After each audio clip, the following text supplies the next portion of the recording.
O sol de Madrid penetrava através das pesadas cortinas de veludo púrpura do Palácio Real, desenhando frágeis raios dourados no chão de mármore. Na ala leste, onde ficavam os aposentos reais, um silêncio incomum tomara os corredores normalmente agitados. Os criados moviam-se na ponta dos pés, trocando olhares preocupados, enquanto os guardas permaneciam mais rígidos que o habitual.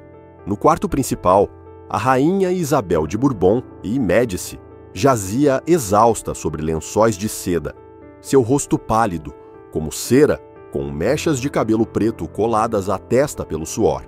Ao seu lado, o rei Filipe I observava com expressão sombria o pequeno embrulho que uma ama segurava com cuidado. Vossa Majestade é um menino, anunciou o médico real Dom Francisco de Quevedo, com uma voz que tentava simular entusiasmo, mas não conseguia ocultar uma certa inquietação. O rei aproximou-se lentamente. Era seu quinto filho, mas o primeiro com chances de sobreviver à infância. Os anteriores haviam sucumbido a várias doenças antes de completarem 3 anos, mergulhando a corte espanhola em constante preocupação com a sucessão do trono. "Deixe-me vê-lo", ordenou Filipe, estendendo os braços. A ama hesitou por um momento, uma hesitação que não passou despercebida ao monarca, antes de lhe entregar o recém-nascido. Quando o pequeno príncipe repousou nos braços de seu pai, algo estranho aconteceu. O rei franziu a testa e aproximou o nariz do bebê, envolto em finos panos bordados com fios de ouro. "Que cheiro é esse?" perguntou ele com a voz quase inaudível. O médico real avançou cautelosamente. "Vossa Majestade, lavamos o príncipe com os melhores óleos e bálsamos." "Não é isso", interrompeu Filipe. "É algo diferente." Nesse momento, a duquesa de Medina Sidônia, Dona Luísa de Guzmán, dama de companhia da rainha presente no parto, aproximou-se.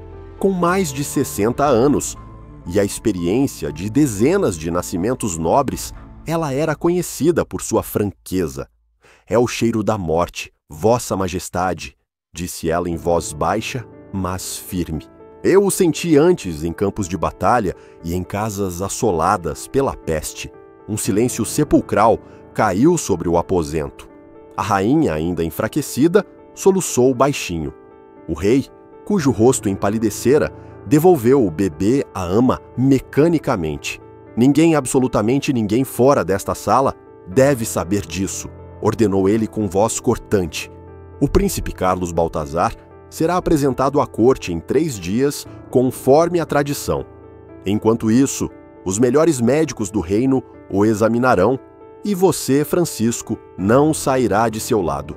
O médico real assentiu, embora seu rosto revelasse profunda preocupação. Havia algo de anormal naquele menino, mas ele não ousava dizê-lo ao rei.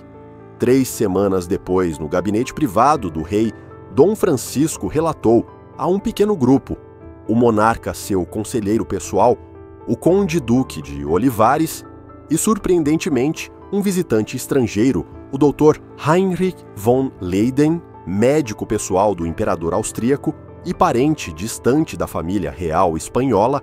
"Vossa Majestade, examinamos o príncipe minuciosamente", começou Dom Francisco, evitando olhar diretamente nos olhos do rei.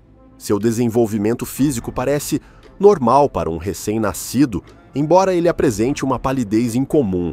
Ele se alimenta bem, chora vigorosamente, mas o cheiro persiste e, por vezes, parece até mais forte." "E o que diz a ciência sobre isso?" perguntou o conde-duque, um homem astuto e pragmático há décadas, à mão direita do rei. "A ciência moderna não tem explicação, meu senhor", respondeu Francisco. "Consultei todos os textos médicos disponíveis de Galeno aos estudos mais recentes da Universidade de Salamanca. Não há registros de um caso semelhante." O rei levantou-se de sua cadeira e caminhou até a janela que dava para os jardins do palácio. Ao longe, ele podia ver nobres passeando alheios à crise que se desenrolava por trás das muralhas de pedra. E o Sr. Dr. von Leyden já viu algo assim em seus anos de prática? Perguntou-lhe o rei. O médico austríaco, um homem magro com olhos azuis penetrantes e uma barba branca, impecavelmente aparada, pigarreou. Vossa Majestade, tratei a nobreza europeia por 40 anos, incluindo muitos membros de vossa família. No caso do príncipe Carlos, observei algo semelhante, embora nunca tão pronunciado, em outros ramos dos Habsburgos. O silêncio que se seguiu foi tão denso que poderia ser cortado. Todos na sala sabiam o que aquelas palavras significavam. Casamentos entre parentes próximos eram comuns nas casas reais europeias, especialmente entre os Habsburgos, para preservar a pureza do sangue e consolidar alianças políticas.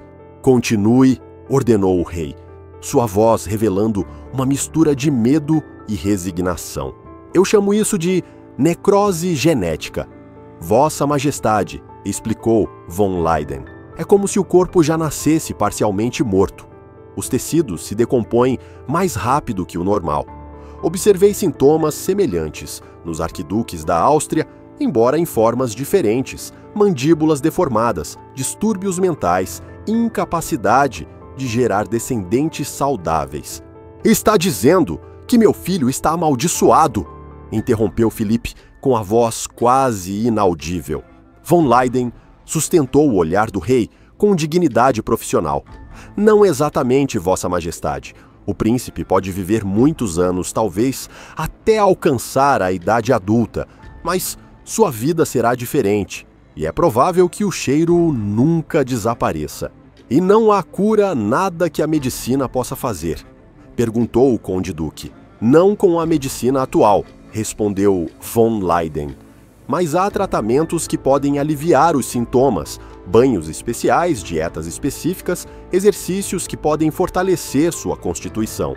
O rei finalmente virou-se para os presentes, seu rosto uma máscara de determinação. Então faremos tudo o que for possível.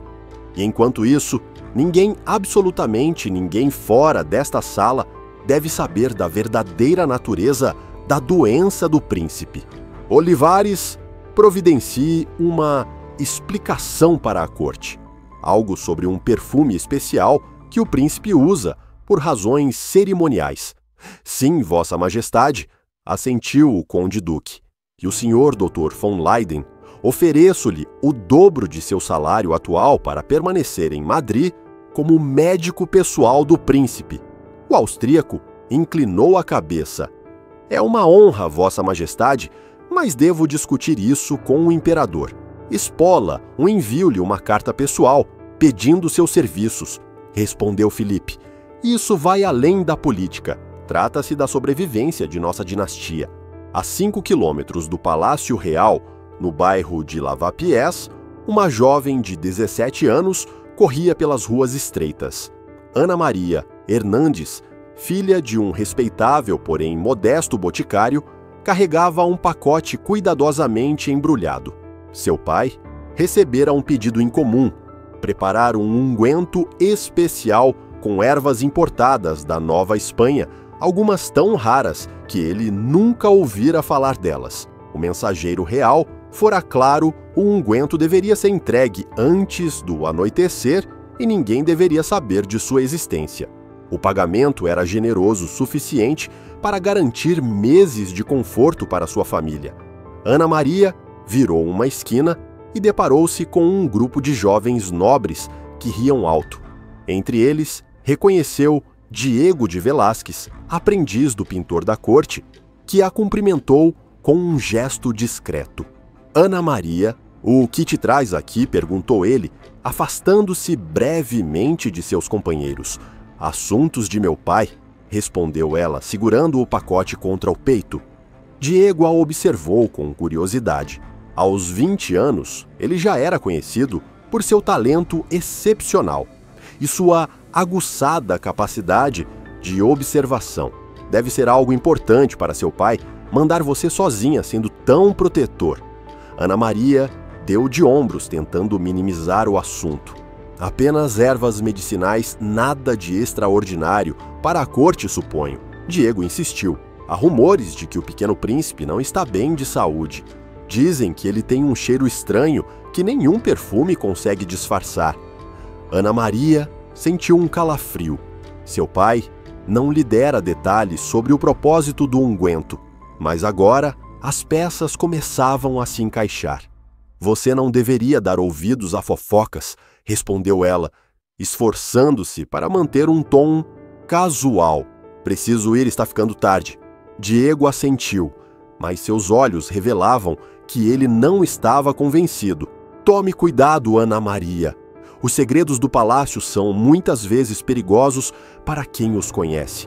Com essas palavras, o jovem pintor voltou para seus amigos, deixando Ana Maria com uma sensação de inquietude.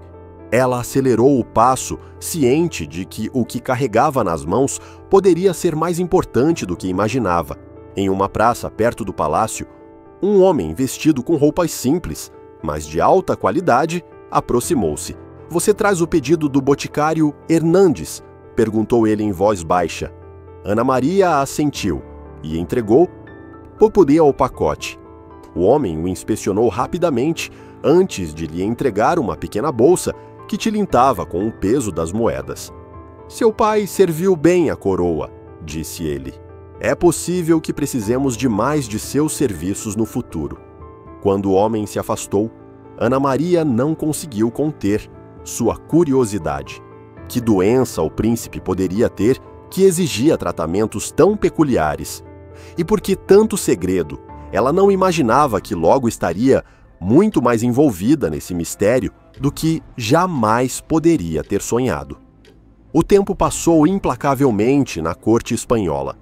O príncipe Carlos Baltazar completara 6 anos e, contra todas as expectativas, gozava de uma saúde relativamente boa para os padrões da época. Fisicamente, era uma criança delicada, mas não doentia, com o característico queixo proeminente dos Habsburgos, e olhos escuros e penetrantes que observavam o mundo com uma sabedoria incomum para sua idade. No entanto, o cheiro persistia. Ao longo dos anos, o Dr. von Leyden experimentara dezenas de tratamentos, desde os ungüentos do boticário Hernandes até remédios exóticos provenientes das colônias mais remotas do Império Espanhol. Alguns trouxeram alívio temporário, mas nenhum ofereceu uma solução definitiva. A corte se adaptara a essa peculiaridade com a discrição característica da nobreza espanhola. Oficialmente, o príncipe usava um perfume cerimonial que simbolizava sua conexão com o divino, uma explicação cuidadosamente elaborada pelo conde-duque de Olivares, que ninguém ousava questionar abertamente. Em círculos privados, os cortesãos falavam do príncipe perfumado e cobriam discretamente o nariz com lenços embebidos em água de rosas quando estavam perto dele. O jovem príncipe estava ciente de sua peculiaridade. Desde muito cedo, começaram a notar os olhares, os gestos e a distância que até mesmo seus professores mais próximos mantinham. Com uma inteligência aguçada, ele percebera que algo nele causava repulsa. Em seu 5º aniversário, durante uma de suas sessões diárias com o Dr. von Leyden, ele abordou o assunto diretamente. "Por que o cheiro diferente, doutor?" perguntou, com uma voz clara e firme, sentado em seu pequeno trono, enquanto o médico verificava seu pulso. O austríaco, surpreso, olhou para a criança com uma mistura de compaixão e respeito. Após consultar o rei, decidiram contar-lhe uma versão simplificada da verdade. Ele tinha uma condição especial única entre os príncipes da Europa, que fazia seu corpo exalar um odor diferente. Não era bom nem ruim, apenas parte de quem ele era. Desde então, Carlos demonstrou uma aceitação notável de sua condição, como se compreendesse o peso da coroa que um dia herdaria e considerasse sua peculiaridade como mais um fardo a ser carregado com dignidade real. Em seu 6º aniversário, o rei organizou uma celebração especial. Pela primeira vez, o príncipe participaria de um evento público que ia além de aparições formais em varandas ou procissões nas quais a distância o separava do povo. Era uma audiência limitada, com nobres selecionados e seus filhos, mas representava um passo importante na integração do futuro monarca à vida da corte. "Está nervoso, Alteza?", perguntou Maria de Áustria, sua principal cuidadora, enquanto ajustava o colarinho de renda de seu traje de veludo azul. Carlos sacudiu a cabeça. "Não, Maria. Pratiquei minhas reverências e sei os nomes de todos os duques e seus filhos." A mulher sorriu com ternura. Apesar de sua condição, ou talvez por causa dela, o príncipe desenvolvera uma notável dignidade e compostura para sua idade.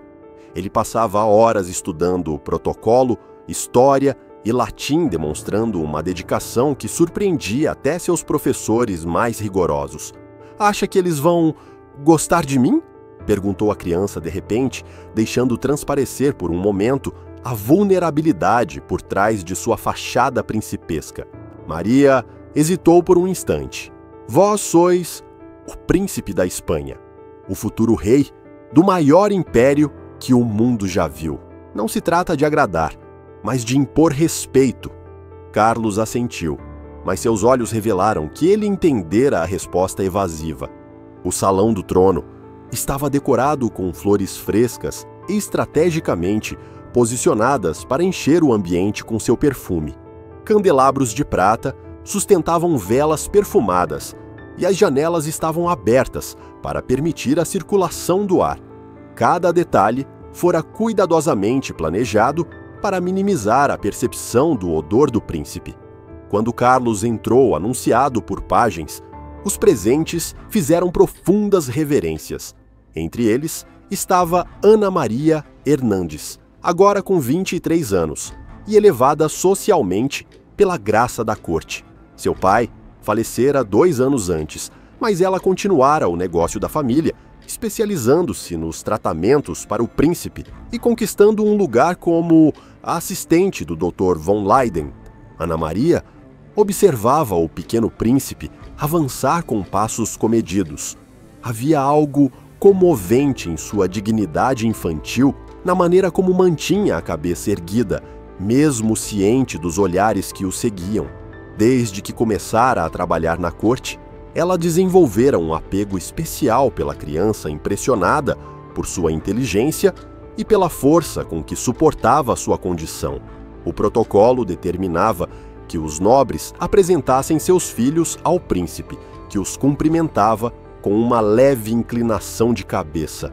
Tudo transcorria conforme o planejado, até que chegou a vez do filho do duque de Medina Celi, um menino de 7 anos, conhecido por seu temperamento arrogante. "Alteza", disse o jovem nobre fazendo uma reverência, "meu pai diz que vós cheirais como os túmulos do Escorial." Um suspiro coletivo percorreu o salão. O duque de Medina Celi empalideceu e agarrou o ombro do filho com força, insolente. "Peça desculpas." Imediatamente, Carlos permaneceu impassível, seu rosto uma máscara de serenidade. Então, respondeu com uma voz clara que ecoou no salão, subitamente silencioso: "Os túmulos do Escorial guardam os reis da Espanha, meus antepassados. Se eu cheiro como eles, é porque carrego seu sangue e seu destino." Ana Maria prendeu a respiração impressionada com a resposta do príncipe. Ao seu lado, o Dr. von Leyden assentiu em aprovação. O rei Felipe de seu trono exibiu um sorriso orgulhoso. O restante da cerimônia transcorreu sem incidentes, mas o diálogo rapidamente se tornou o assunto dos corredores do palácio. O príncipe tem o espírito de seu pai e a dignidade de sua mãe, comentaram os cortesãos com um novo respeito em suas vozes. Naquela noite, enquanto Ana Maria preparava o banho noturno do príncipe com sais especiais da Pérsia, Carlos a observava com curiosidade. "Senhorita Hernandes acha que eu cheiro como os túmulos?", perguntou ele de repente. Ana Maria interrompeu seu trabalho e olhou diretamente para o tio a criança. Alteza, cada pessoa tem seu próprio cheiro. O vosso é apenas diferente. Mais desagradável, insistiu Carlos. Diferente? Corrigiu ela suavemente. E no meu caso estou tão acostumada que mal percebo. O príncipe pareceu refletir sobre a resposta, mergulhando a mão na água perfumada com um olhar pensativo.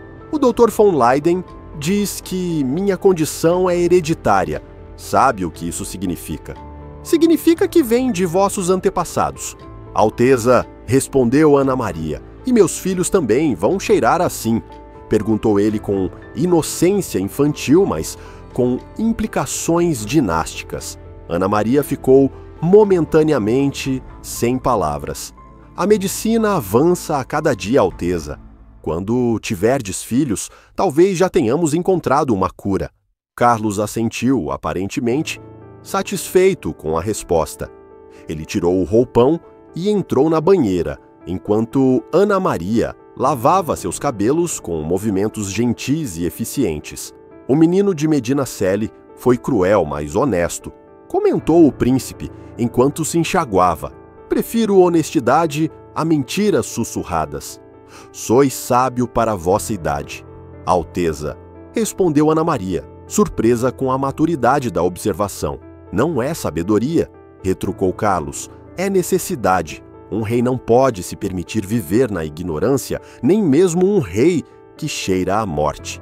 Essas palavras ditas com a voz aguda de uma criança, mas com o peso de um adulto, marcaram Ana Maria profundamente. Naquela noite, ao voltar para seus aposentos na ala dos criados, ela tomou uma decisão. Intensificaria suas pesquisas, estudaria textos antigos, consultaria curandeiros de todas as regiões do império, se necessário. Encontraria uma cura para o príncipe que cheirava à morte, não pelo bem da dinastia, mas pela criança que carregava seu fardo com tamanha dignidade. A milhares de quilômetros dali, em Viena, outro membro da Casa dos Habsburgos enfrentava seus próprios desafios genéticos. O arquiduque Leopoldo Guilherme, irmão do imperador Ferdinando I e primo de segundo grau do rei Filipe I da Espanha, sofria de crises de loucura cada vez mais frequentes. Em um de seus momentos de lucidez, ditou uma carta ao seu secretário, endereçada à Sua Majestade Filipe I da Espanha. Caro primo, recebi notícias sobre a condição do jovem príncipe Carlos Baltazar. Embora nossos sofrimentos assumam formas diferentes, compartilhamos o mesmo sangue. Em meus momentos de clareza mental, dediquei-me a estudar o que nos aflige. Encontrei textos antigos que sugerem que nossa condição pode ser aliviada por um ritual específico. Envio estas páginas por meio de meu mensageiro mais confiável. São práticas não reconhecidas pela Igreja, mas, em meu desespero, encontrei nelas certo conforto. O sangue chama o sangue.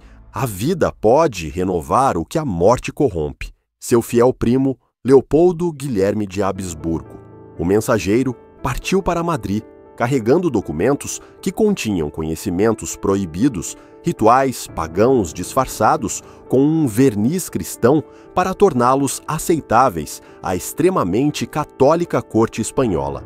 O que ninguém sabia era que esses textos escondiam práticas que, se descobertas, poderiam ser consideradas heresia pela Inquisição. A carta chegou às mãos do rei Filipe no exato momento em que os médicos reais enfrentavam uma nova crise. Apesar de todos os tratamentos, o cheiro do príncipe Carlos piorara subitamente, acompanhado por uma febre inexplicável que o mantinha preso ao leito. O Dr. von Leyden esgotara seus recursos e, pela primeira vez em 6 anos, temia pela vida do herdeiro do trono. Em seu desespero, o rei convocou Ana Maria aos seus aposentos privados, um ato inaudito para uma mulher de sua posição. Senhorita Hernandes, o do Dr. von Leyden, fala muito bem de suas habilidades e conhecimentos, disse o monarca, seu rosto revelando a exaustão de noites insones, Meu primo, o arquiduque Leopoldo, enviou esses documentos. Eles contêm práticas pouco ortodoxas. Ana Maria pegou os papéis com mãos trêmulas. Desejais que eu os estude, Vossa Majestade. Desejo que salveis meu filho, respondeu Filipe à voz, embargada pela emoção. Como rei, não posso aprovar oficialmente essas práticas. Como pai, farei o que for necessário. Ana Maria assentiu, compreendendo o dilema do monarca.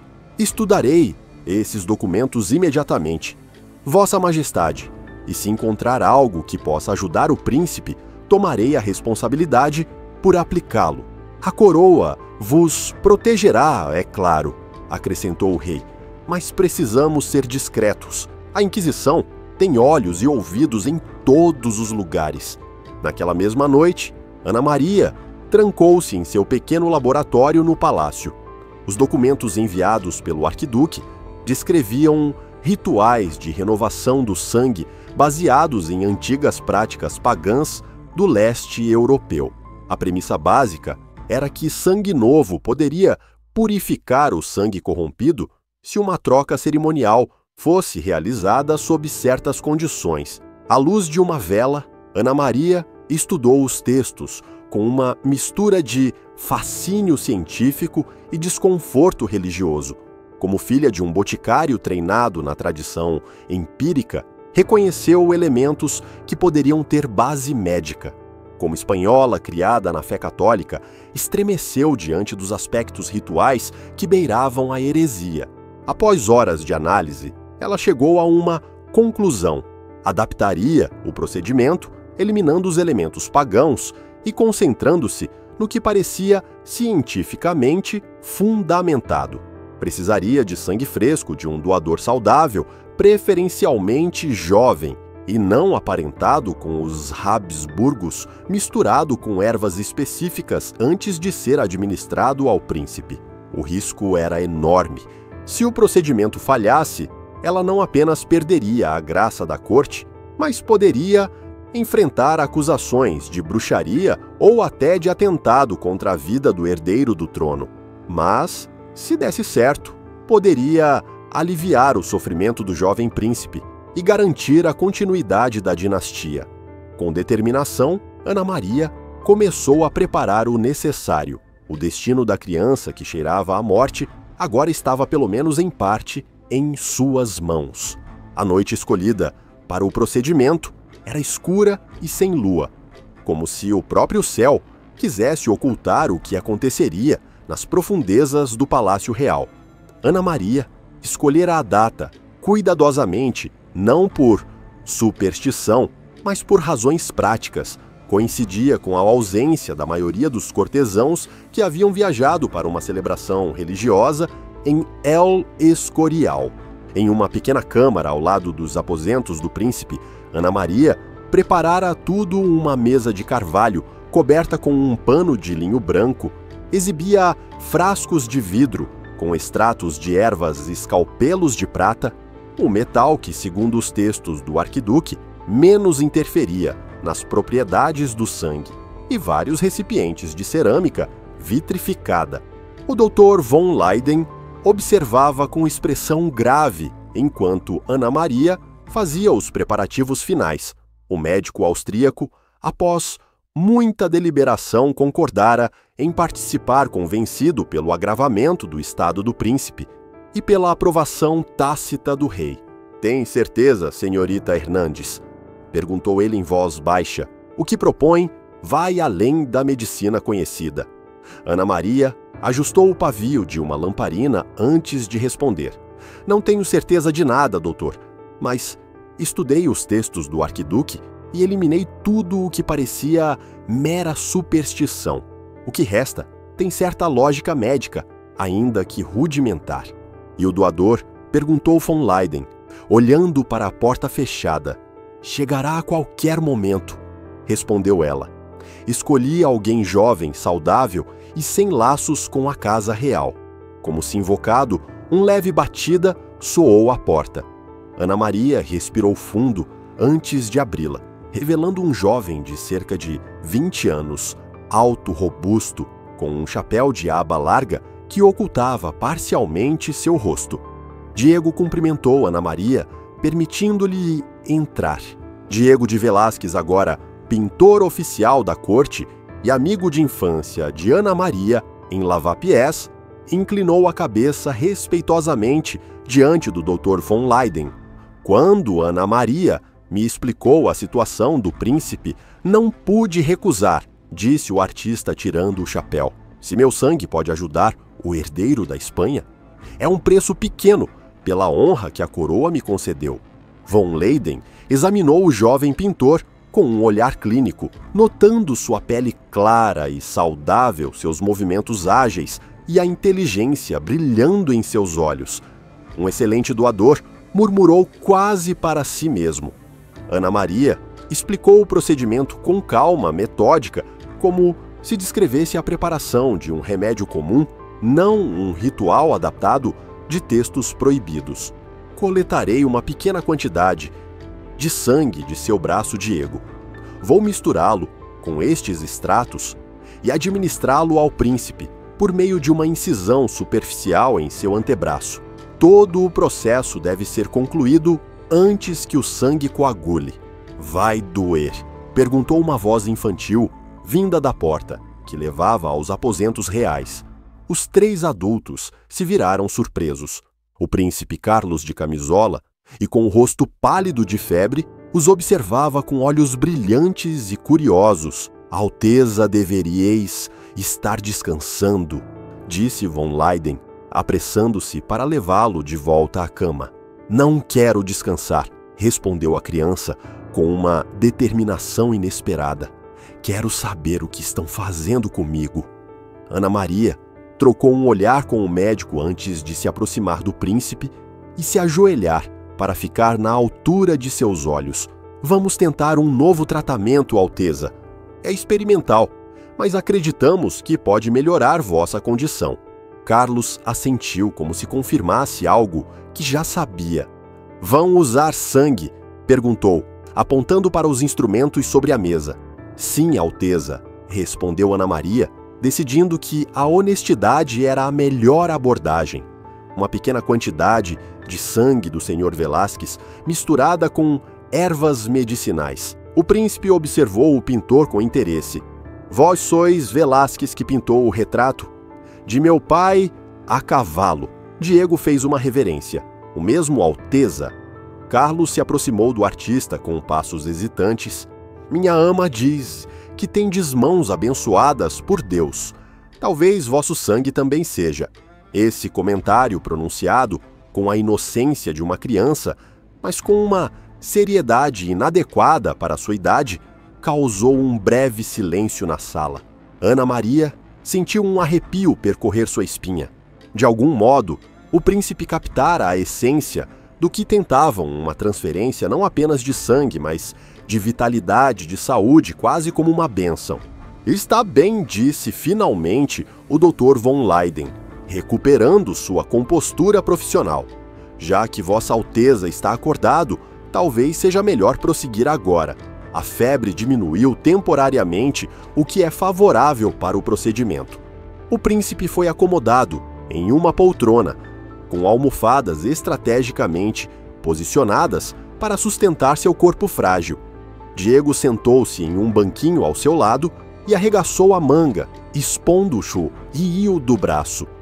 Ana Maria trabalhou com movimentos precisos, esterilizando os instrumentos sobre a chama de uma vela, como aprendera com seu pai. Sentireis uma picada, senhor. Velázquez advertiu ela enquanto aplicava uma mistura de álcool e ervas para desinfetar a pele do pintor. Diego assentiu, seus olhos fixos no procedimento. Como artista, ele tinha um interesse natural por técnicas, mesmo as tão distantes de sua disciplina.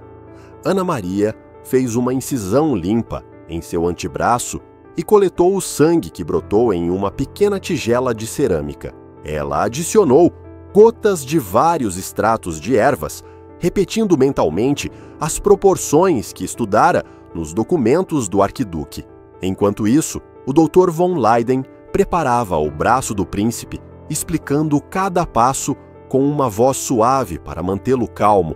Dói muito? Perguntou Carlos a Diego, observando o sangue que fluía de seu braço. Não mais que um arranhão, Alteza, respondeu o pintor com um sorriso encorajador. Já sofri ferimentos piores, misturando pigmentos para vosso pai. Essa resposta pareceu agradar o príncipe, que assentiu com uma expressão de cumplicidade. Quando a mistura estava pronta, Ana Maria a aqueceu levemente sobre a lamparina.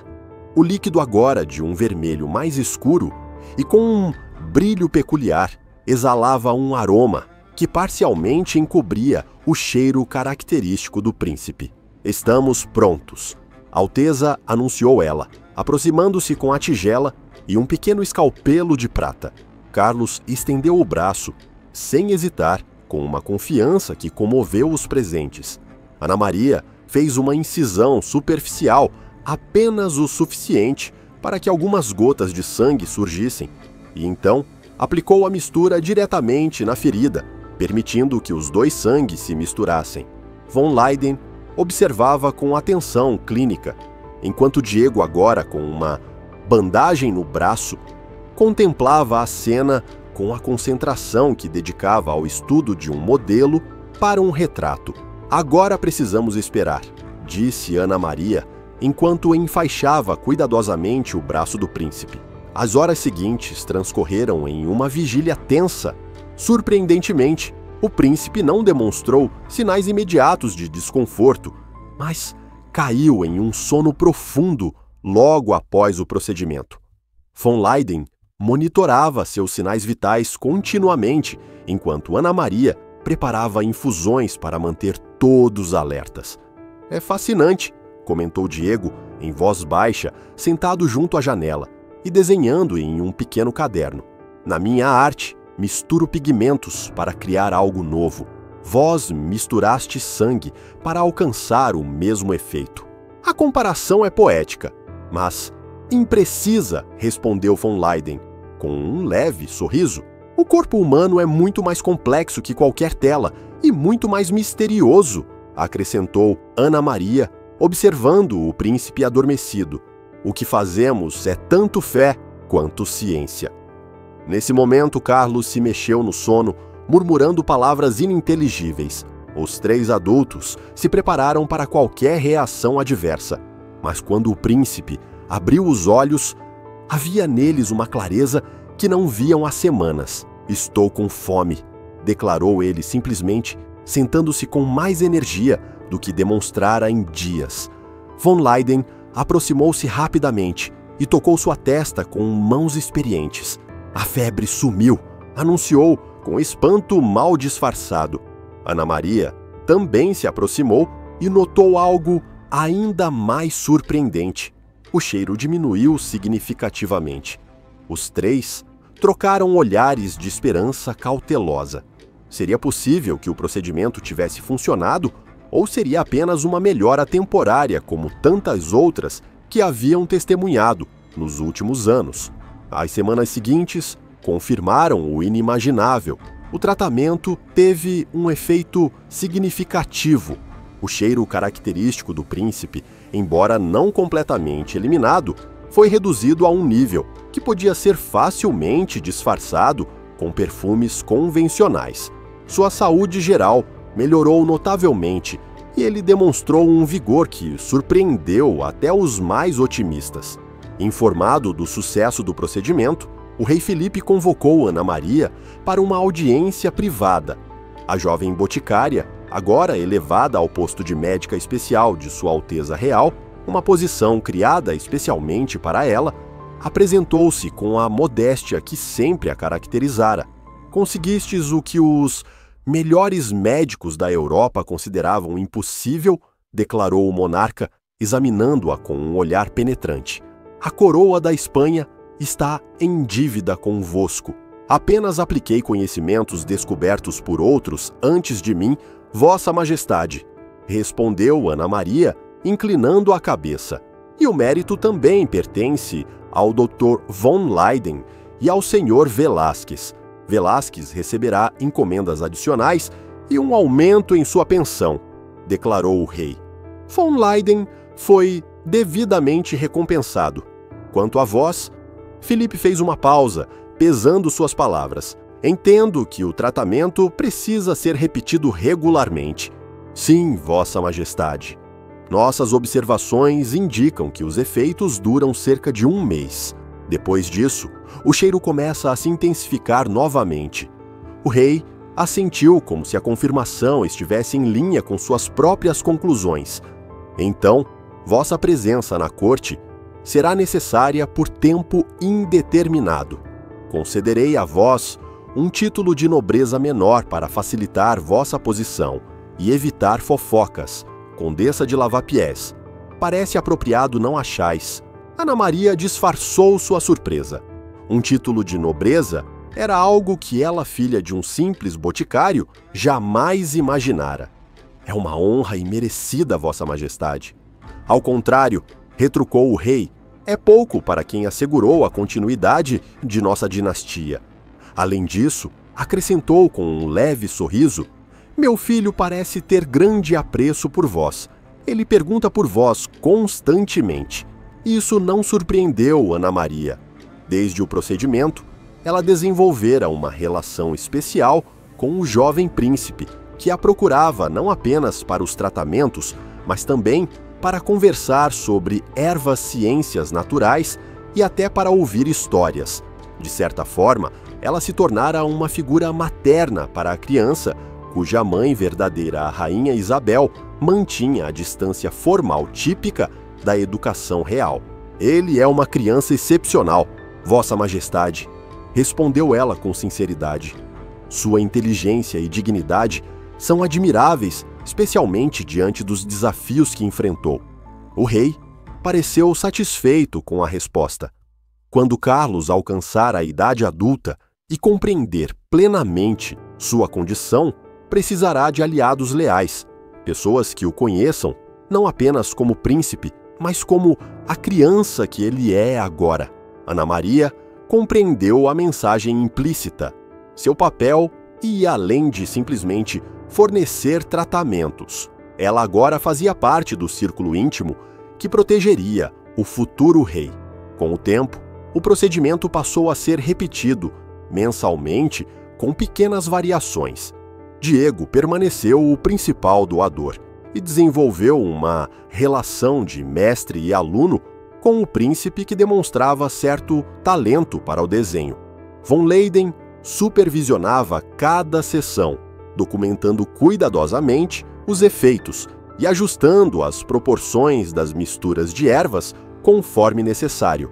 Quando Carlos completou 10 anos o tratamento, já se tornara parte integrante da vida no palácio, a ponto de poucos ainda se lembrarem da intensidade do cheiro que outrora marcava o príncipe.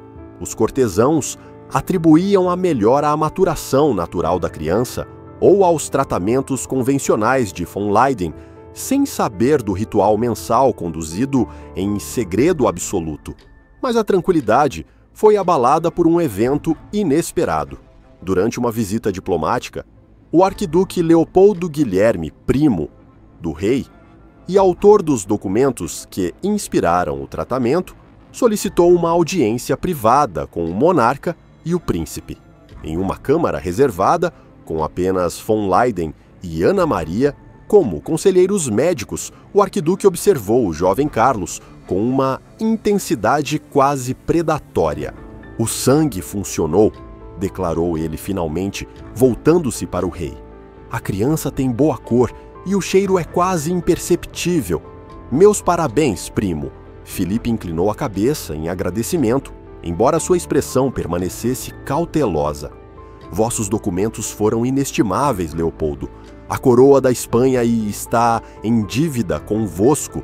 Leopoldo fez um gesto de desdém. Somos família Filipe. Os Habsburgos devem ajudar uns aos outros a sobreviver às nossas peculiaridades. Ele virou-se para Ana Maria, examinando-a com curiosidade. Então, vós sois a boticária que adaptou meus textos, impressionante especialmente para uma mulher. Contudo, acrescentou em voz mais baixa suspeito, que omitistes aspectos cruciais do ritual. Adaptei o procedimento às práticas médicas modernas. Excelência, respondeu Ana Maria com firmeza. Os elementos cerimoniais pareceram desnecessários. Leopoldo sorriu, um sorriso que não alcançou seus olhos. Rituais nunca são desnecessários, minha cara condessa. São a linguagem com a qual falamos a forças mais antigas que nosso entendimento. Esse comentário causou um silêncio desconfortável. Von Leyden pigarreou claramente, ansioso por mudar de assunto. O príncipe reagiu extraordinariamente bem ao tratamento, relatou o médico. Seu desenvolvimento físico e mental está de acordo com o de uma criança de sua idade, em alguns aspectos até superior. E o doador perguntou Leopoldo, abruptamente. Ainda é o mesmo sim, excelência, respondeu Von Leyden. O pintor Velázquez provou ser ideal para esse propósito. O arquiduque franziu a testa. Um erro.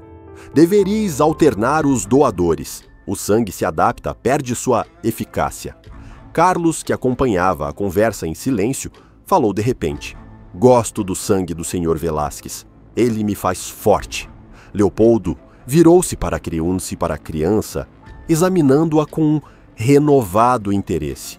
É claro, jovem príncipe, o sangue de um artista é cheio de vida e criatividade, mas em algum momento precisarás de algo mais forte. Ana Maria sentiu um calafrio diante dessas palavras e do olhar que as acompanhava. Algo no arquiduque a perturbava profundamente, uma característica que ia além da excentricidade aristocrática. Naquela noite, enquanto preparava as ervas para o próximo tratamento em seu laboratório, recebeu uma visita inesperada. Leopoldo Guilherme, acompanhado apenas por um criado silencioso que permaneceu à porta, entrou sem aviso. Condessa cumprimentou-a com uma leve reverência. Desculpe-me pela interrupção, mas queria falar convosco a sós.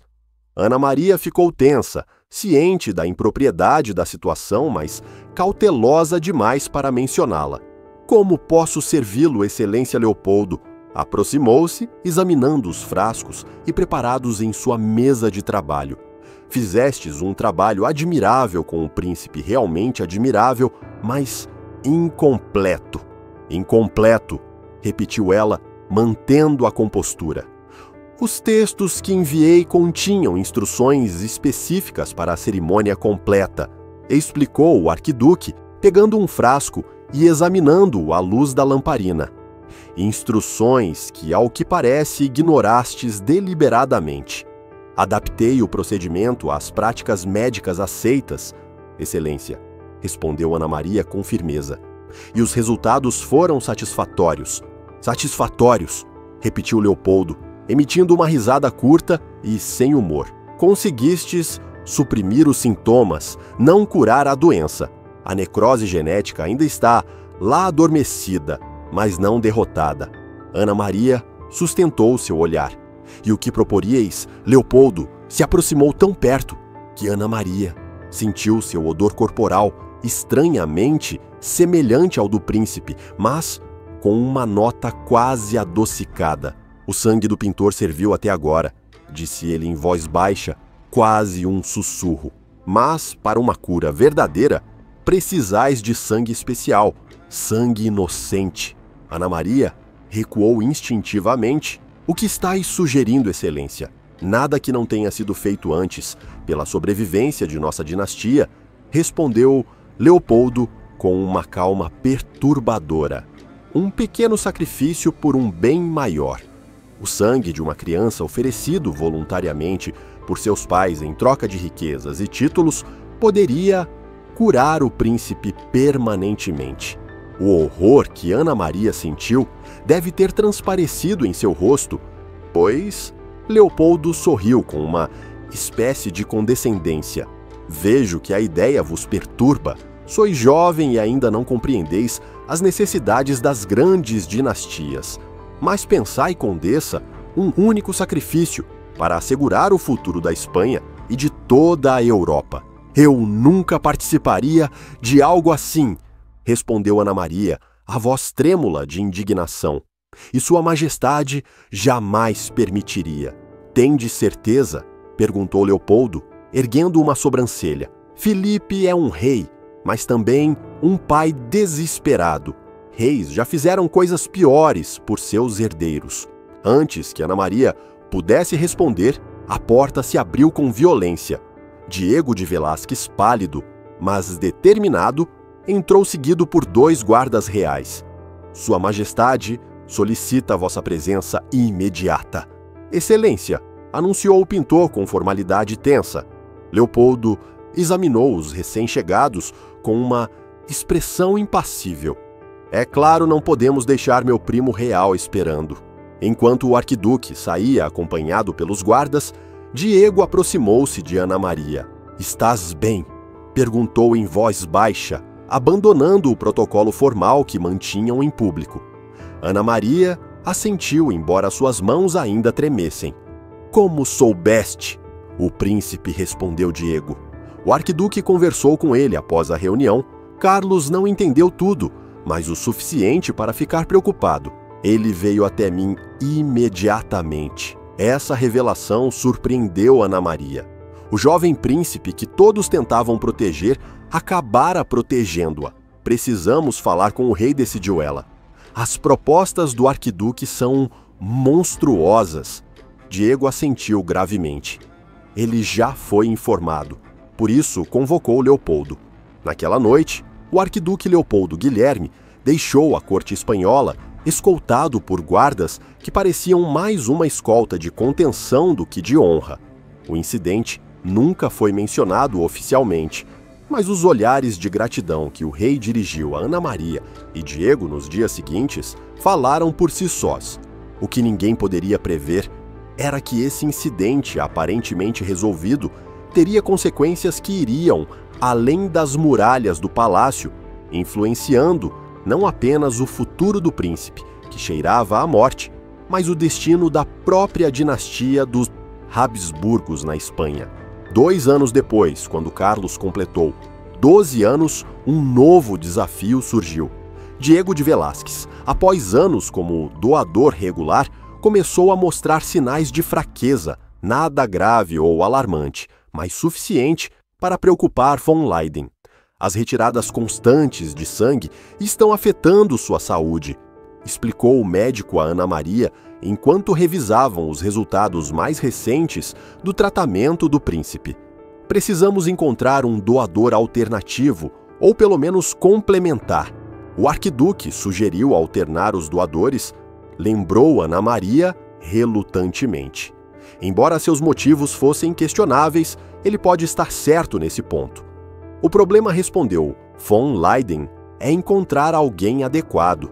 Deve ser uma pessoa saudável, sem laços de sangue com os Habsburgos e absolutamente confiável. Ana Maria refletiu em silêncio sobre o problema. A solução era óbvia, mas nenhum dos dois ousava mencioná-la. Finalmente, foi ela quem falou. Eu poderia ser a doadora alternativa. Von Leyden a encarou por um longo momento antes de responder. É uma possibilidade que considerei. Vossa saúde é excelente e vós sois, sem dúvida, confiável. Mas sou mulher, completou Ana Maria com um sorriso irônico. Isso não me preocupa do ponto de vista médico, esclareceu o médico. Mas pode complicar a situação do ponto de vista da corte. Sabeis como são as fofocas. Ana Maria entendeu perfeitamente.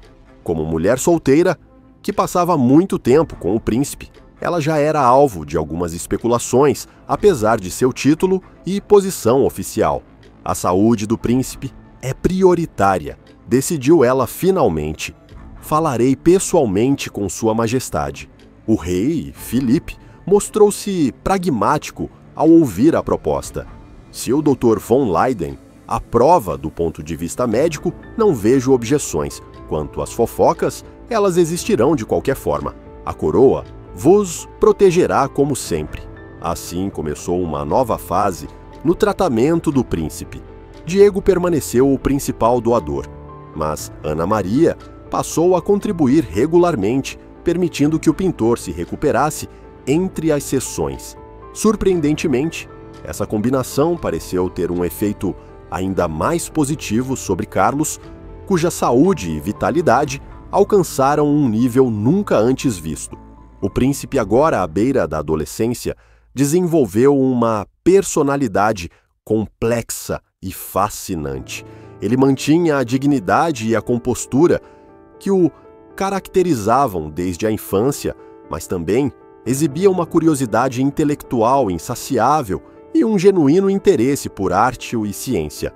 Sob a orientação de Velázquez, ele fez progressos notáveis no desenho e na pintura, enquanto as aulas de Ana Maria sobre botânica e medicina natural complementavam sua educação formal. Em momentos privados, Carlos começou a chamá-los de sua verdadeira família, um comentário que, se ouvido por ouvidos menos discretos, teria causado um escândalo na corte.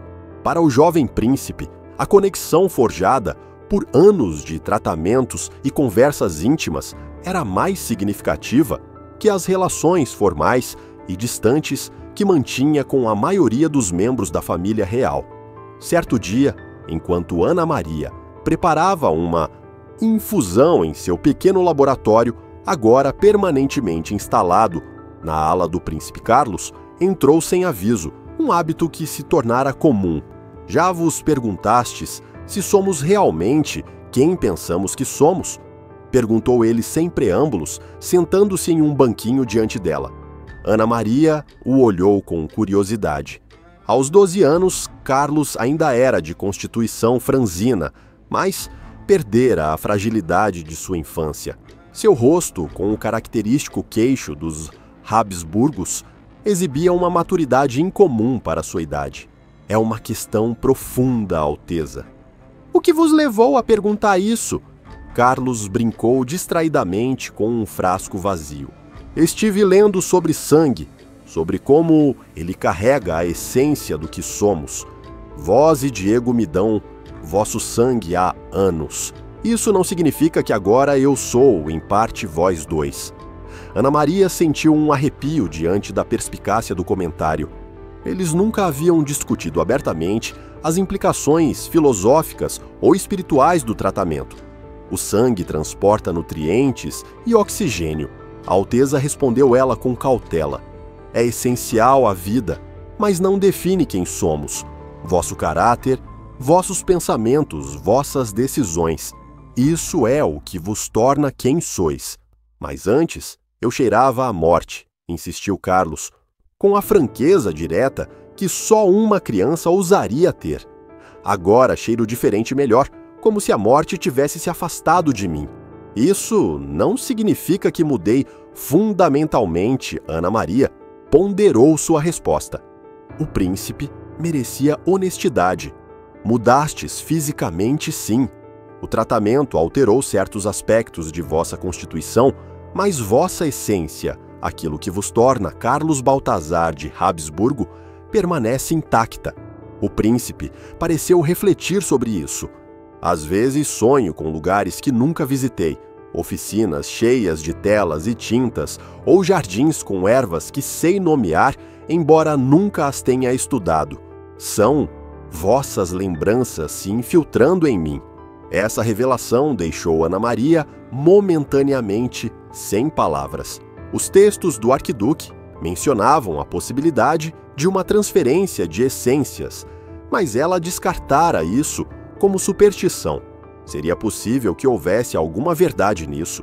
Sonhos são misteriosos, Alteza, respondeu ela finalmente. Nossa mente combina fragmentos do que vemos, ouvimos e vivemos criando imagens que podem parecer memórias. Carlos a encarou com uma intensidade quase perturbadora para alguém tão jovem. Não respondestes à minha pergunta. Estou perguntando se agora sou em parte vós e Diego. Ana Maria sustentou seu olhar.